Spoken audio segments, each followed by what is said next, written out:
Do you see that countdown, Ambrosia? Do you see I the do. 5, 4, 3, 2, 1? Cool. So this is our pre-show now, is what we call it. Which so we'll so now you're being recorded. So all the bad stuff you said beforehand, nobody heard, which is great. Never saw it. So If you want to repeat it, that's fine. Yeah, now you're on the record. So everything else was clear beforehand. I don't know that we have that much to go over since we just went over kind of the rundown, but I guess I'll just do a final like check in with both of you. Do you feel good? You feel any questions before we jump in? Did you have a good week, Kevin? That's a good question for me. I'll take that question. I did. You know what? It's funny. So Ambrosia's a Dodger fan too.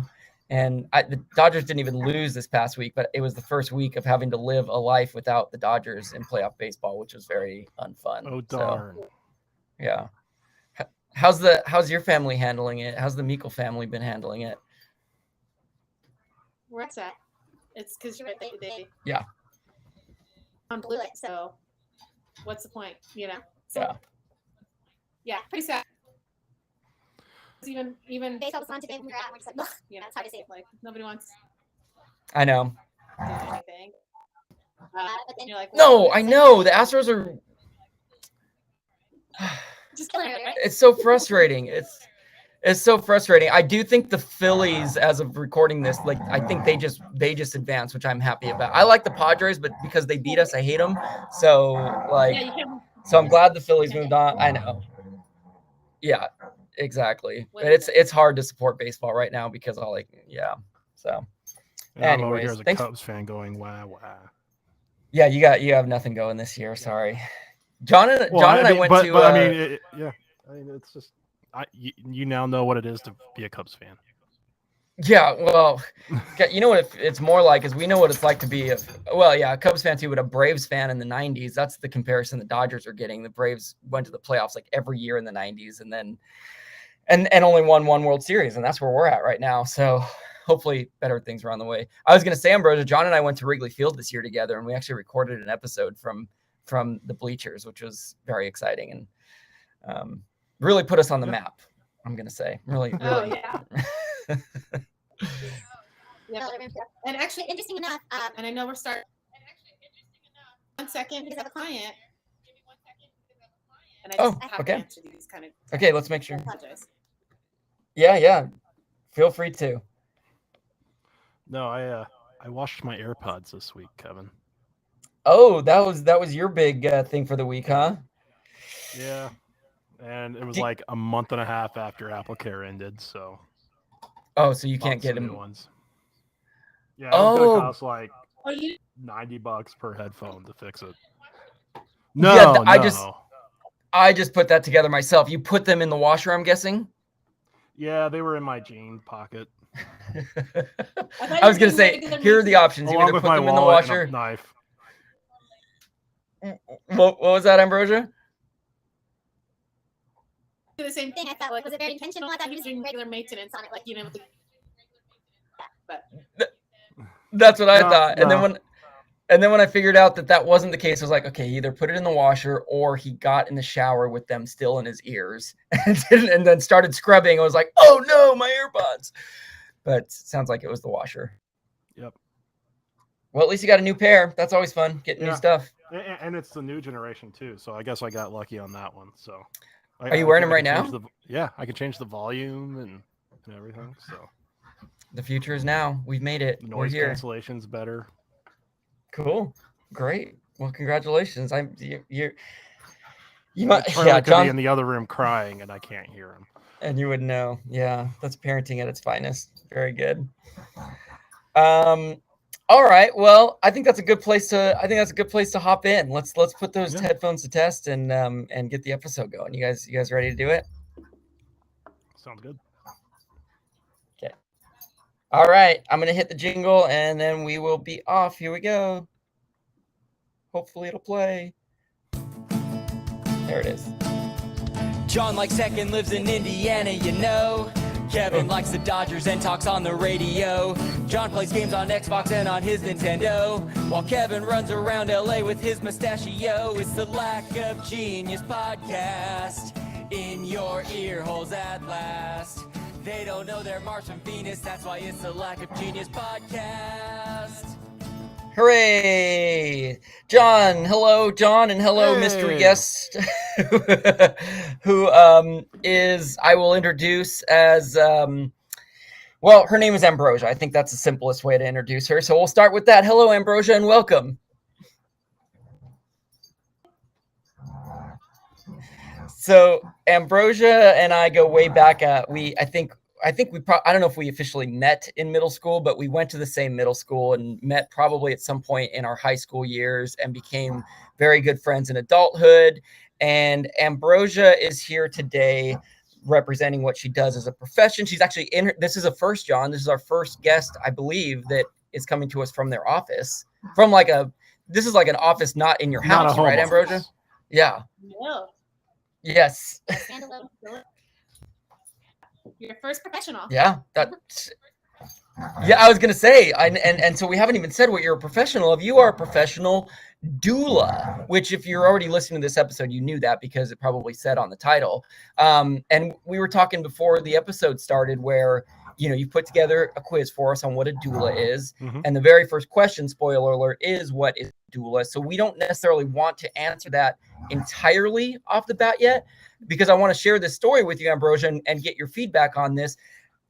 Like, I guess my question is, what do people say to you when you say you're a doula? I had a friend who I was telling about this episode. The first thing he said is like, you mean like a doulahan? And a doulahan is, I believe, a headless horseman, like a mythological Irish folktale headless horseman, which is not what you are. So like, do you get a lot of confusion when you tell people what you do? They're often looking for my horse. Yeah. And your head. They're like, wait. Yeah. No. When I first started out this work, to explain and correct the everything of what a doula is and what a doula does. I have like a elevator spiel, right?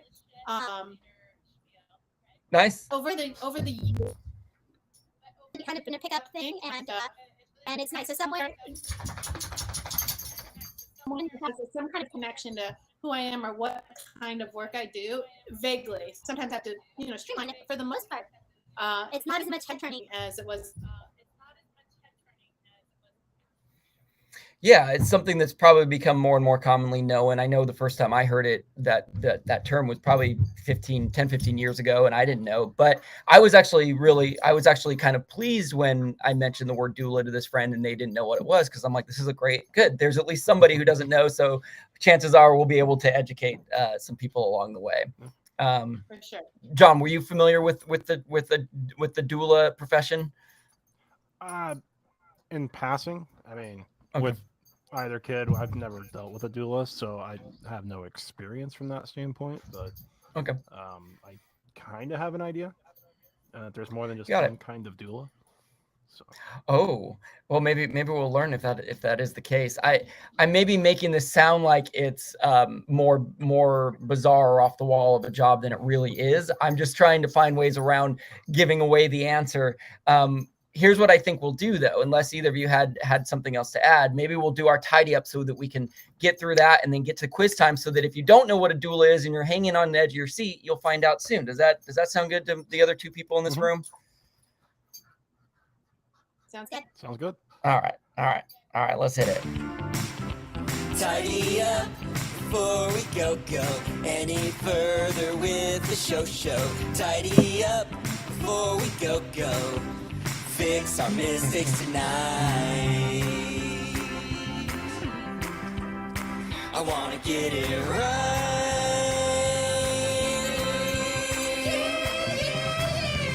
Tidy up. All right, so we're tidying up things from previous episodes, from previous life experiences, and John, you had I already forgot what you were gonna do, but you have one, and I'm so thankful that you do. Yeah. So. Oh yes, I remember now. Labor Day episode of last year. Yes. Kevin. Yeah. So, yeah. I totally forgotten. It does stem from the Labor Day episode. I have a friend in my life who I've been getting to know pretty well, and she is part Iranian, Persian, and she speaks the language. She speaks Persian or Farsi, and I did not know that she was listening back to the Labor Day / it was Labor Day. You did a quiz on Labor Day history, John. Mm-hmm. I did a quiz on my job of radio, and you actually spoke Persian in that episode. And this may have been our first person who actually speaks the language who heard that episode. She texts me and she says, "Oh my God, John nailed the pronunciation of what he said." So I wanted to give you props in a public way here on our Tidy Up. And you want to you can fill the people in on what the word is that you said, what the two words were. Well, so it was the Persian words that the word seersucker comes from, and we'll see if I can say it right a second time. It was sheer and shakar, which literally means milk and sugar. So. Yeah, sheer shakar, which is where we get seersucker from. Which, if you didn't listen to that episode, is like that that fabric that's kind of, how did you describe it? Like it's normally two colors and stripes, and one color is one of the colors is rippled, and the other one is smooth. Yes. So the Tidy Up here is that John is fluent in Persian, and that's all you need to know for now. So, and then I have a Tidy Up that I think goes way back. I can't tell you what episode. I'm pretty sure I've mentioned this on air, and it involves our guest, and specifically the husband of our guest, one Richard Meikle, skipper as I know him. I actually was in Cub Scouts with him back in the day. I'm pretty sure I made a claim, Ambrosia, that he is one of only 2 or 3 people to hit home run over Narbonne's fence. Did I make that up? Is that just a myth that I have added to Skip's legacy, or is this the truth? This is truth, and not only. I don't know if you know this part. He broke Darryl Strawberry's record for like the long in that area or arena. That's it. Yeah. Yes, and so for those of you who know nothing about what I'm talking about in terms of you know what a home run is, I'm assuming, but Narbonne High School is the high school that Ambrosia and I went to, and Skip went to, and it is a insanely deep outfield. I don't know, it's probably over 400 feet, I would guess, and a tall fence, and nobody hits it out of there. That's not what you do in high school, but Skip did, and I knew there was I couldn't remember if the connection was. What did they find? They found it like the next day and like ended up measuring it out. It was like next to that horticultural area or something, or someone else. Yeah. There's like a horticultural area over the home run fence that never anticipates getting a home run ball, and that's how you know you've hit a home run ball far, when you have to go look for it the next day. That's just incredible. And what I was going to say is I couldn't remember if it was Darryl Strawberry or Eddie Murray. I knew one of those two guys, both Hall of Famer professional baseball players. Broke Darryl Strawberry's record, and amazing. And this is a prolific home run hitter in his day. And now is he still doing long drive competitions? Golf long driving? Up for you to like put a bow on that point. That's somebody peaks. Like that's it for him. Like we got that tidied up. We got Richard Meikle peaked in 2001 or 2, hitting that home run. That was it. Balls really far. And he does a lot of charity golf events where he goes out and says, "Hey, I'm Richard Meikle, and I hit balls really far, and I poked it once, and I'm going to hit this golf ball if you pay me in the charity, you know." And yeah, that's his gig. Still. Yeah. Well, I mean, yeah, well, yeah, exactly. And we may just have spawned a new guest idea, because we have never talked to a long ball driver who's broken Darryl Strawberry's record. So something on the horizon for us. Put it on. I feel tidied up. Let's hop into our quiz time. Here we go. There it is. It's time to take a quiz or two. Like a Genius podcast, doing this for you. You may fail, but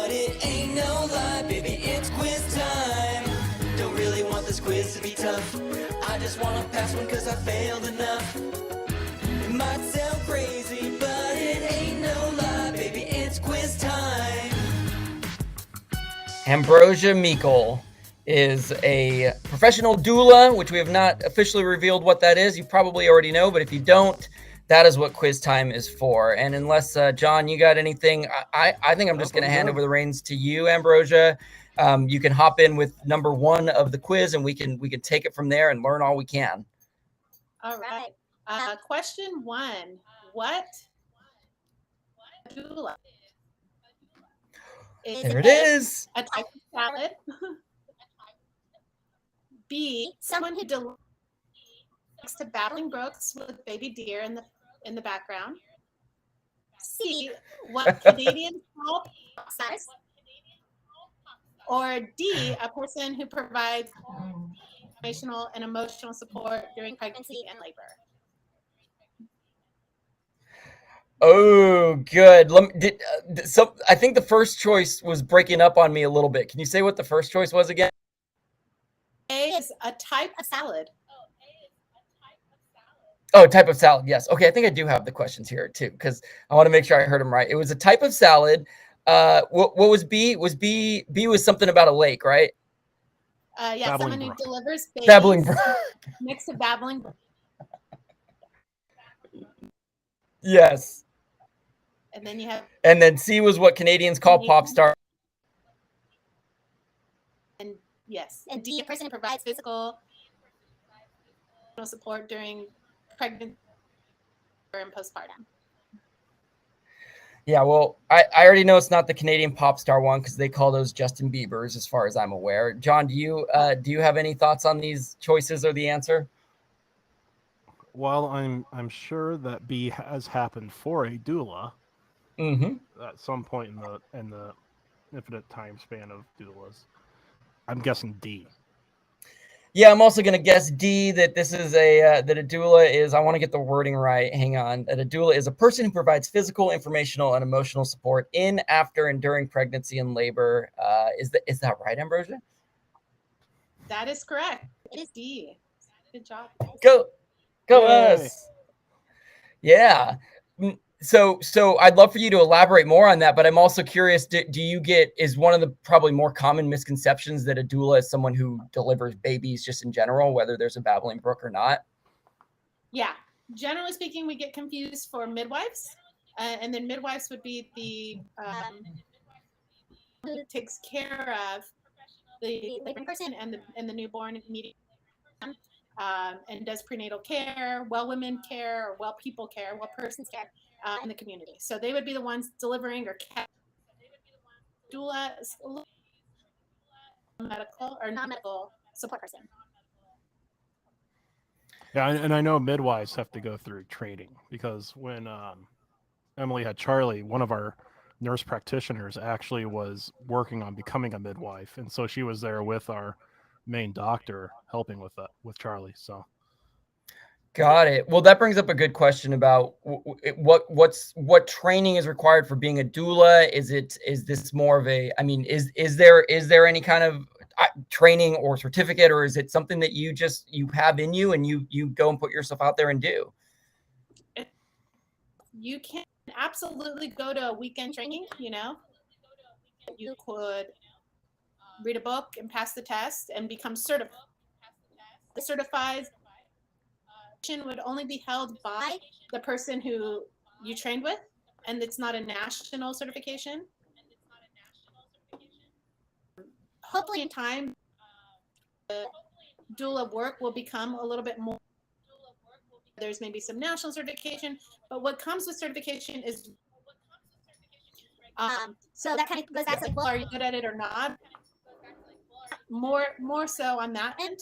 I feel like you can be a doula and take a test and pass it, and get doula homework that somebody wrote out in their base, and be really shitty at it, right? Or you could understand what it's like to meet and support people in this space, and then do some professional training because it's something that you're passionate about and you care about, right? So it's a little bit of both.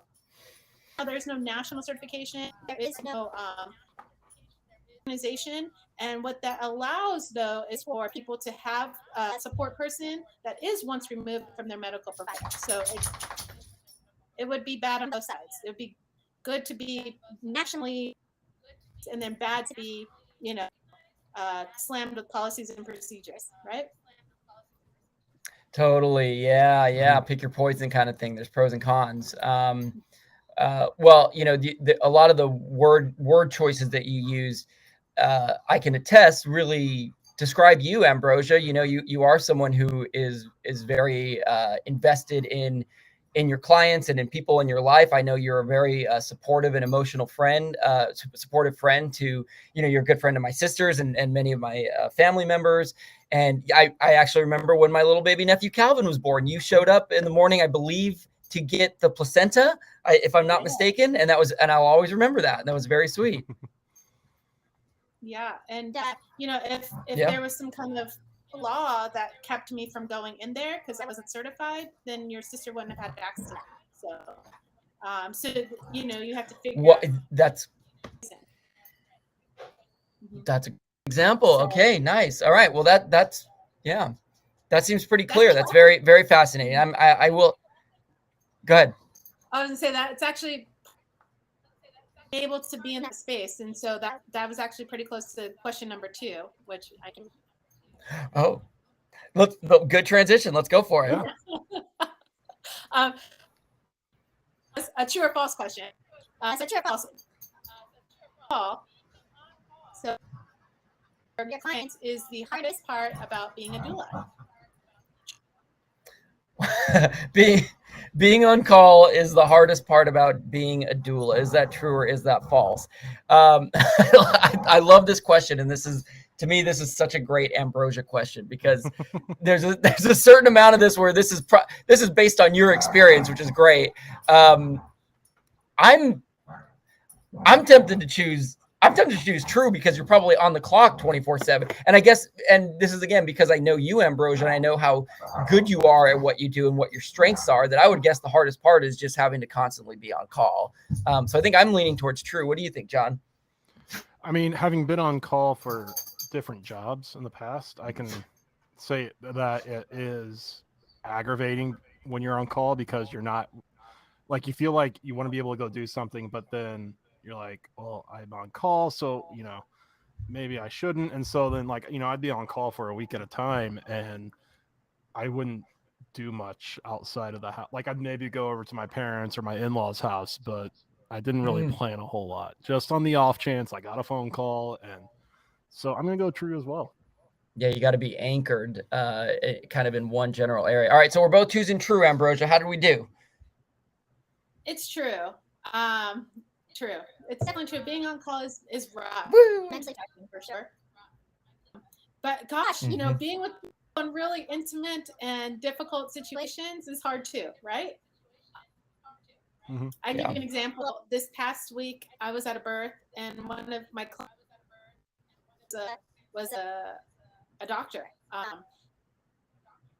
I have all different types of clients, but trying to, and when I get hired by professionals, there's so much in their mental brain about how they want things handled, and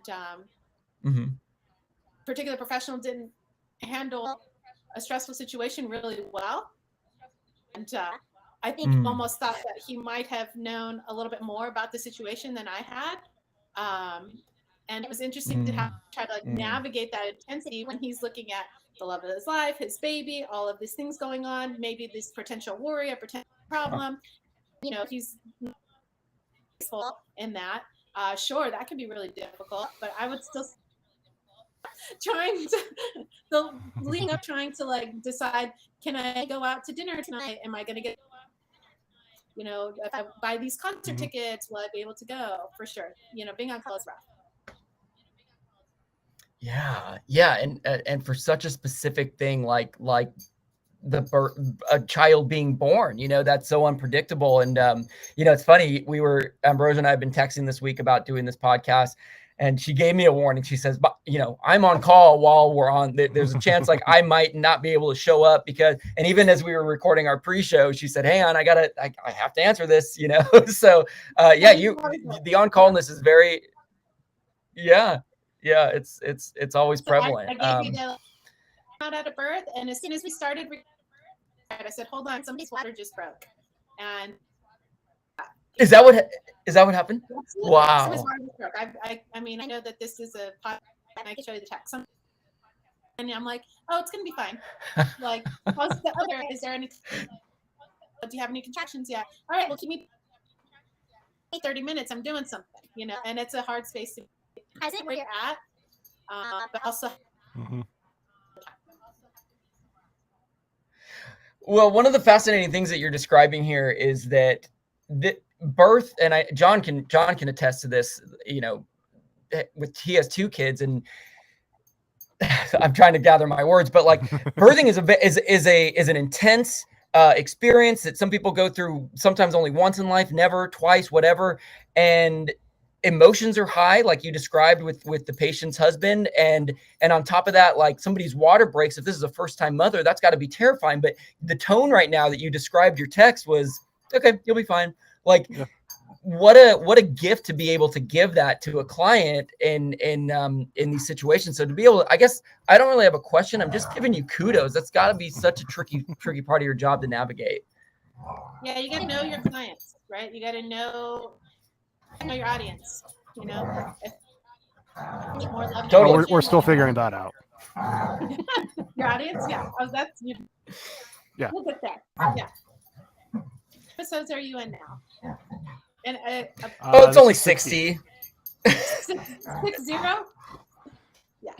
Yeah, it's only been 60 episodes, 60, but we still don't know our audience. Circle back. We're getting there. Yeah, I'll come back for 120. What do we do? We're like, you were right, Ambrosia. Well, you're already being of support to us, and we're not even giving birth right now. So you're clearly just you're knocking it out of the park. We're giving birth to a new podcast episode, Kevin. Come on now. There it is. That we are. Yes, that we. So I have question number 3, and actually works really, really perfectly. Actually, all of these have so far come out really well. Because I am Let's keep it going. A highly decorated and loved doula in the community, right? I wrote the question. So what is next for me in my doula career? Oh, wow. Is it A, go back to school to become a labor and delivery nurse? B, move to a commune in Tennessee? C, become a certified professional midwife? Or D, take some time off to train for the PCT? Wow, Ambrosia. This is great because what's next for you in your career? Now, some of these choices don't. Well, no, they could have to do with a career of any kind. I am looking at the question here, so I'm going to reread these answers. Ambrosia is a highly decorated and loved doula in the community. What's next for her career? Is it A, go back to school to become a nurse? B, move to a commune in Tennessee? C, become a certified professional midwife? Or D, take some time off to train for the PCT, which is the Pacific Crest Trail that runs from where does that run from? Like all the way up the coastline to South America or something like that?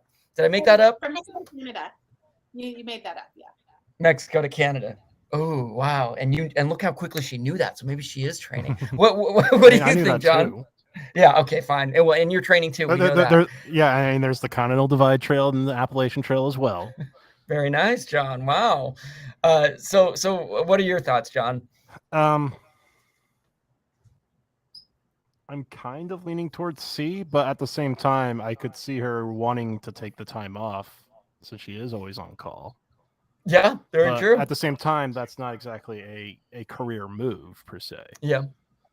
It's a life move, if you will. Yeah. So I'm guessing either A or C. A is go back to school to become a nurse. C is the certified professional midwife.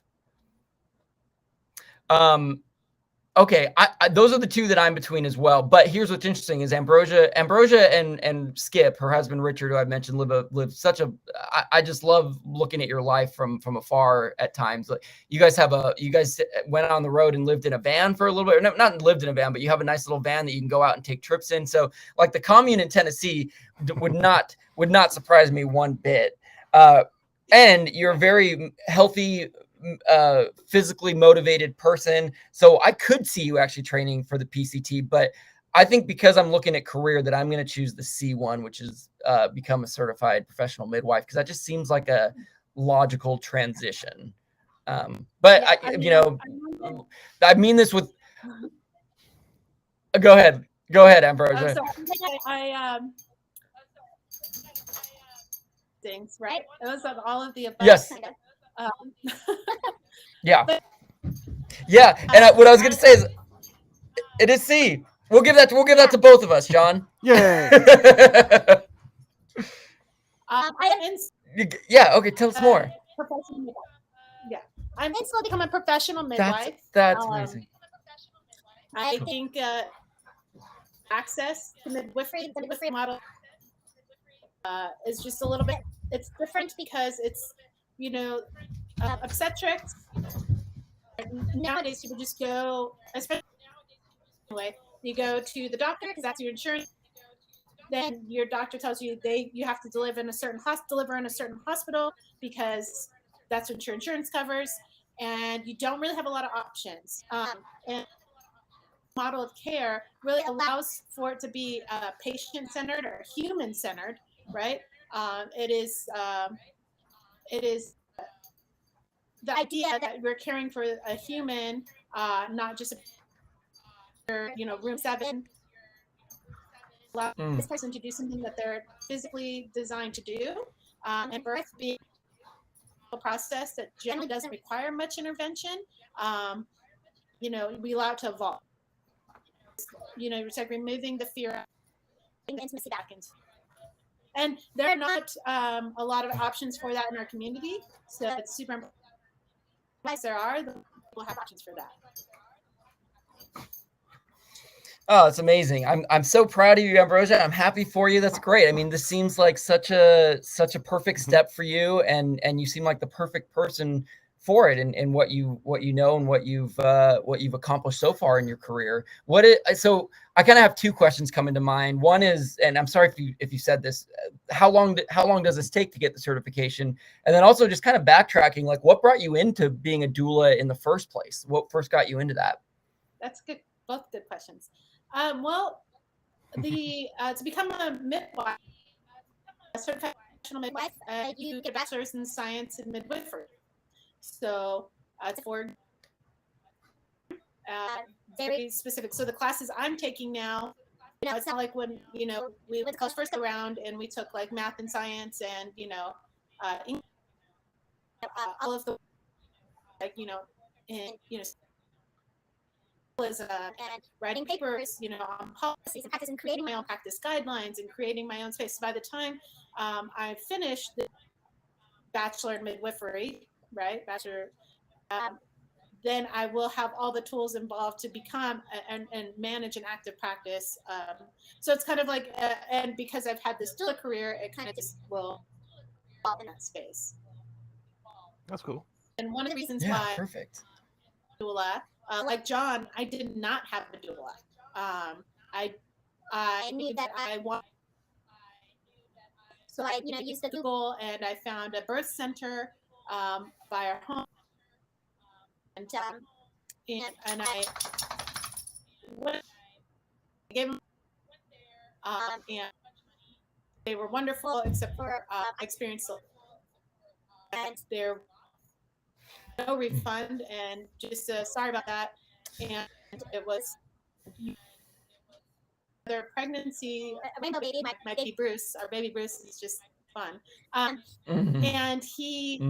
my husband was very, very sensitive, and he took a lot from that, and he was really supported and nurturing to me in that pregnancy and in that delivery. And that delivery was so beautiful and very healing for us. I want to become a midwife so that everybody can have access to this.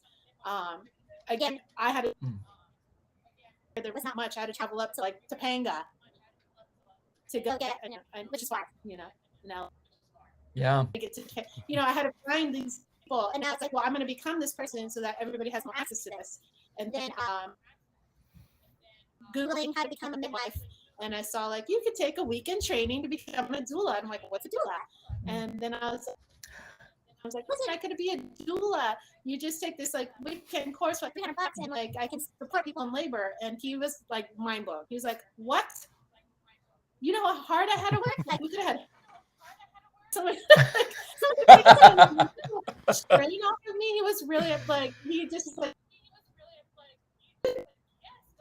the dads, but do it for the partners and the moms, like, and since I can just start, and it just evolved, right? Because not, Wow. and if they do have a partner, not everybody is the right partner for you in that time and space, right? So I just started becoming, the people's doula here in the South, and so very lucky. Yeah, I mean, like I mentioned earlier, we didn't have a doula or anything with Charlie, but I mean, we did have M's mom there, and she was a very, we went, we went in the night before because we just scheduled it, and she M was given the Pitocin, the kickstart labor and everything, and then her mom came there early morning. I didn't get much sleep at all because hospital room couches aren't the most comfortable, and the nurses were coming in every couple hours to do stuff, and so I was very lack of sleep. But her mom came in, brought food and was supportive, and I was on one side, she was on the other of M when it came time to push. And so in a way she acted as a doula as well, just without the training, and just basically just being a mom, being there to help. So I'm like your mother, but I'm not gonna I'm like your mother if you like your mother. I'm not like your mother if you don't like your mother. I like to pretend like I'm like your cool sister. You like my vibe? Yeah. That's my doula vibe. Yeah. Well, it's so cool to hear you say that, Ambrosia, and John, thanks for sharing that, and thank you for what you shared also, Ambrosia, about your experience with Richard, and I know he has such a big heart, and you guys are such loving people and such an amazing couple. So I appreciate hearing that. And then John, what you were just saying was so interesting, because in some ways that is, this is not to discredit the role of dads. And I know that not everybody has a great relationship with their mother, but there's just something so nurturing that I see about being a doula. And so it is almost like being a mom to somebody whose mom maybe isn't as capable of doing that. But I know it's more than just showing up and being there. But yeah, I love that you're the people's doula. You're the mom of the South Bay down there, and they're lucky to have you. Thank you. Yeah. Good Yeah, question. and with that, if you we could, let's do it. Yeah. True or false question? True or false? Doulas only attend home births. I get this question a lot. Doulas only attend home births. Yeah, as opposed to hospital births. I would get, it's interesting that you get that question a lot. Also, as I'm seeing the word doulas right out, I'm realizing you put a G in the middle and you have Douglas. This is very mind-blowing to me. I'm gonna guess that's false. Because I'm pretty sure you go to hospitals as well. What do you think, John? I'm guessing false as well, but I'm guessing COVID the last couple of years has kind of changed that a little. But... Oh, that's an interesting thing that you can talk about, Ambrosia, for sure. But yeah, we're both going to choose false then. How do we do? Yeah, false. You're both right. False. Right. So, but a lot of people doula, so you must want to go natural, and you don't want, or you don't want to schedule your induction, or you're going to have a C-section. I need a doula if I have an epidural or C-section. And so that idea is completely false. Like, I am a supporter. The way that I doula and the way that I value birth is it a whole picture, right? There are doulas that home births. That's fine. There are doulas, that are definitely through friendship things. And we saw a huge shift of people going to home births during that time, like scrambling to Wow. and also Wow. hospitals really hunkering down on policy. That's where going back to like the certification thing. You can only have a doula if they're certified, and it's like, what certifications is better than not? And Kevin, I know you play like, I don't, but I remember I was trying to figure out like what a pony league versus something like that, or different things in our community. Bruce up for baseball, and Richard was very adamant, like where, how, or what place he's going to play in. And I'm like, it's just, like, how do you go like, oh, from this organization and not that one, and be a doula at a hospital? That's regulating people's bodies and their rights. And so the doula becoming that person that, you know, in that advocate role, where providing informational support is much more of like, you're going to have a baby and this is what it looks like. Informational support. You don't have to show up to induction on Tuesday. How do you really feel about that? Is that something you want to do?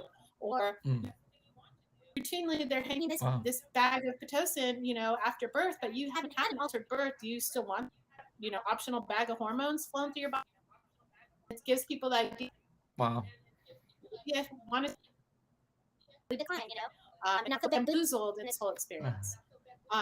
So home births are rad. Home births are rad. My job changes in home birth.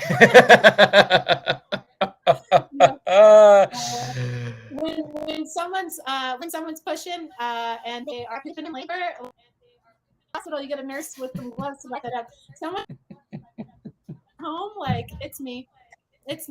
So, and that's not the worst part. And that's not the worst part of your job. We know that. That's the part that you do with a smile on your face, it sounds like. I am probably the person to poop in front of. Like, do you know, Kevin, do you know, would you feel more coaching therapeutic, or if you just did it? No, I would. All right, well, there you go. I would want you holding my hand. I'd want you reminding me to breathe. I'm like, we're gonna get this. Ambrosia, you're gonna help me get this thing out. I know you're the right person for the job.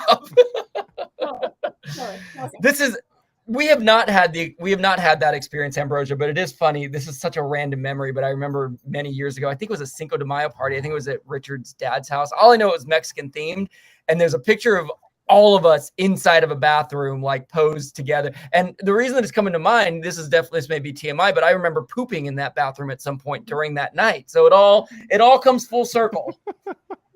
And we all have a photo. Well, I hope you had pooped in the bathroom and not somewhere else. Yeah, well, I mean, yeah, exactly. That was a ton of fun though. I love what you're describing, and again, it's like, it's giving birth is such an insane thing that nobody knows how to do.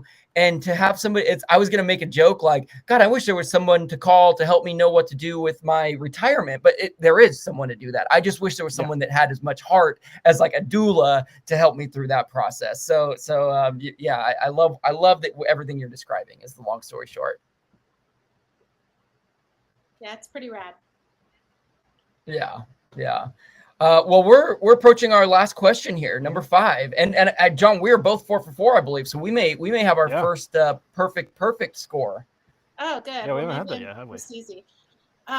Okay, so number 5 is, what makes a good fit for a doula-client relationship?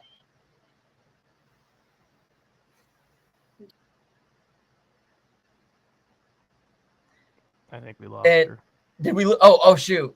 Okay, so she'll come back, but luckily the question was perfect, so we could just pick up right where and maybe this is good because maybe it'll kind of reset her internet, so there's a little less delay. Yeah, I'll text her in case she doesn't know that we lost her.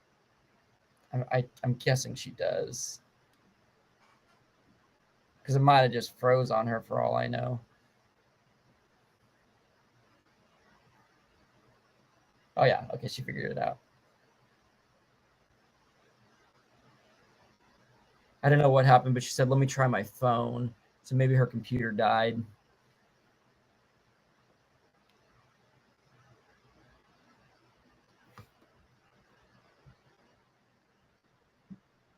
Excuse me. Yeah, the delay is tough. It's like gotta timeout responses.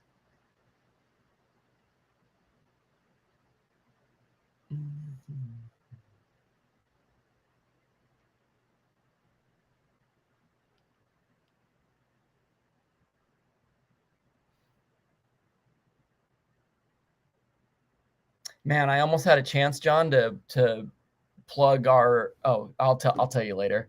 Let's let Ambrosia in. Yep. Oh, there we go. Almost got her. Almost got her.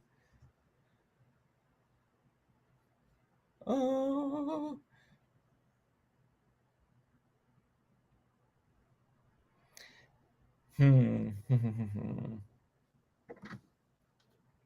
You've come in on your phone before, right, John?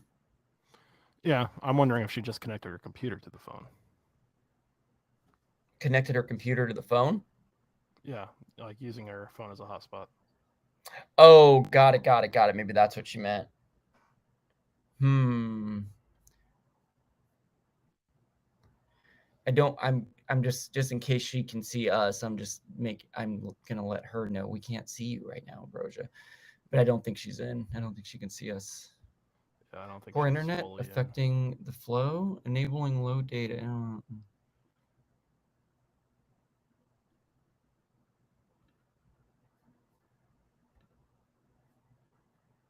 Did you turn on low data mode on your end earlier? Yeah, I just did. Got it. I did too. Do you still see my video? No. Yeah, I don't see yours either. But so yeah, do you see mine now? Yeah. Okay, so low data mode turns off videos for everyone, I think. Right. Yeah. Which is good to know. I mean, I like being able to see people, but sometimes we gotta. Yeah. We gotta do it. But it also turns the video off on the live streams. Oh, that's right. Oh yeah. But that's okay. Yeah. Yeah. Ultimately, I think the audio is what's most important to.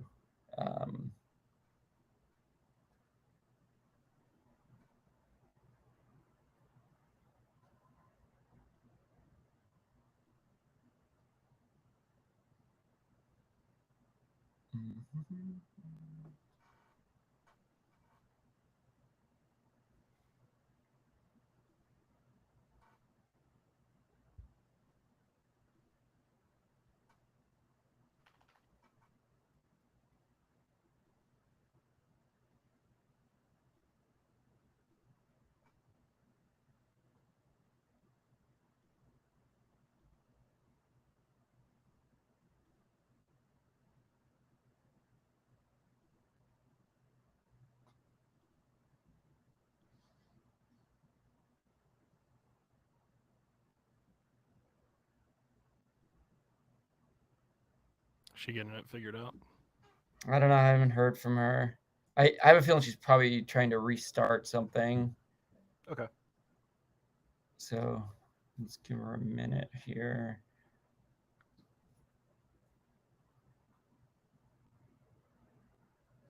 She's in the lobby. Okay, so we have. Is she? Her. Okay, great. Oh, boo! Sorry about that. That's all right. That's all right. I'm glad you got on. Did you have to restart something or? Yeah.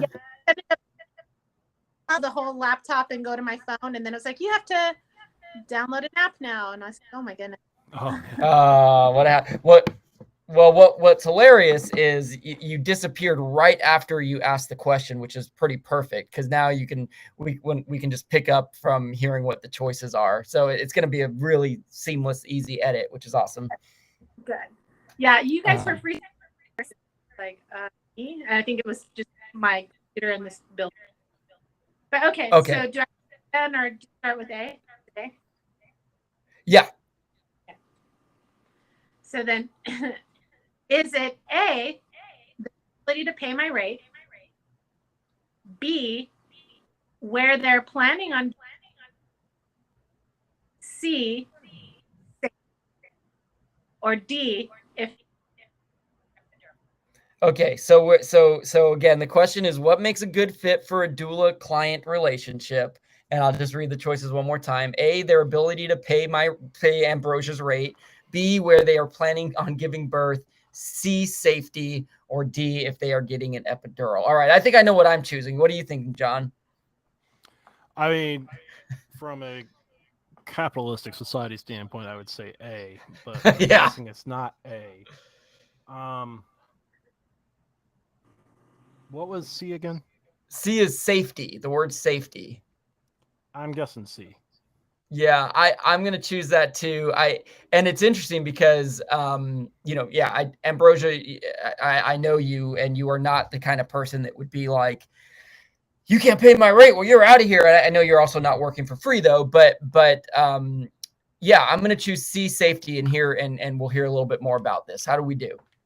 Yeah, of course, it's safety. And I know we talked about where they're birth, and if the person, the living person, those are actually not factors, right? But safety is Essential. I do. So trying to just make sure that everybody's safe and in that arena that's the essence of what a doula does. Right. Yeah. Yes. Safety is the number one priority.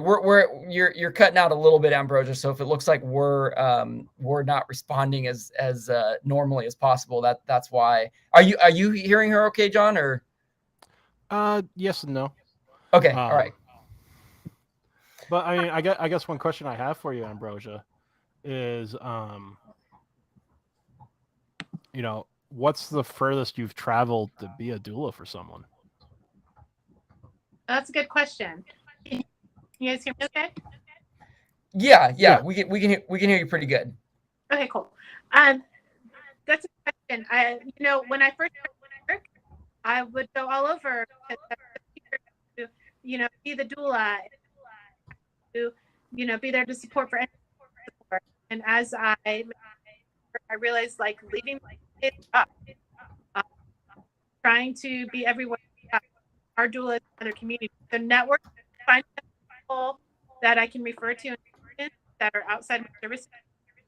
But for sure, I've traversed the Riverside area, trying to client. When now I realize more than enough where I'm at.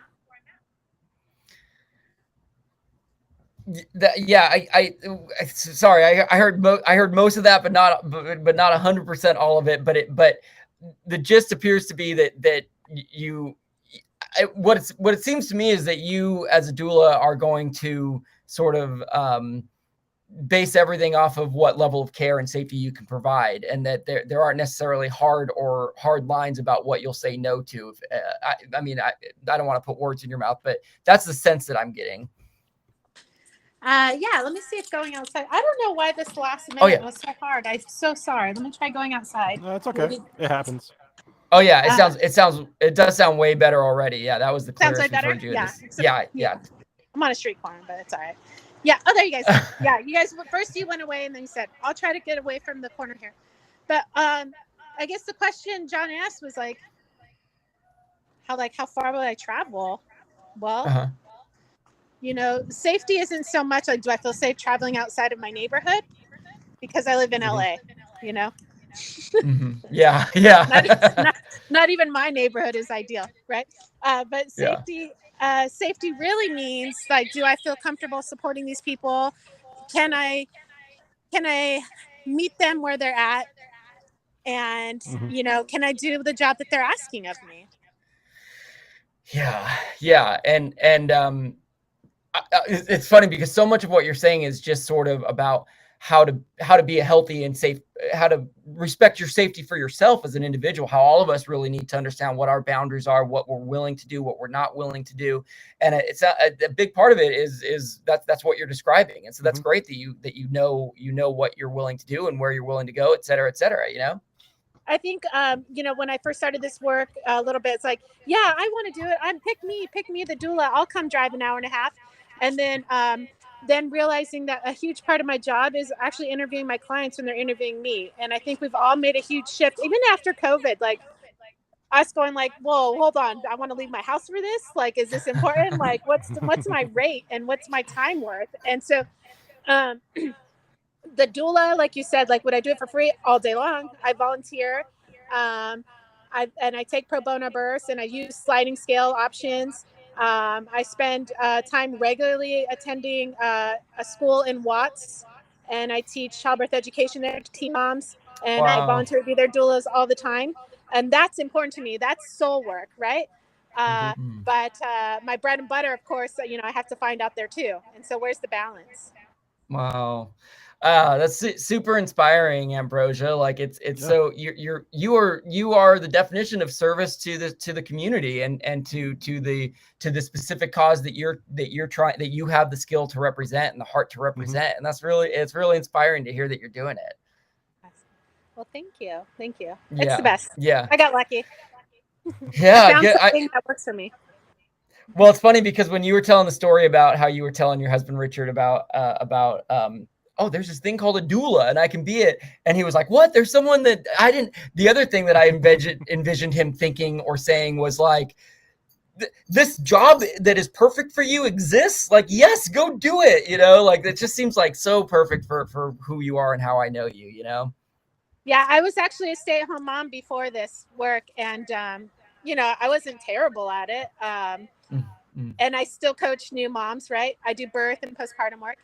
And once my business kind of took off and I was kind of in my space, and that's where organically I was my best human.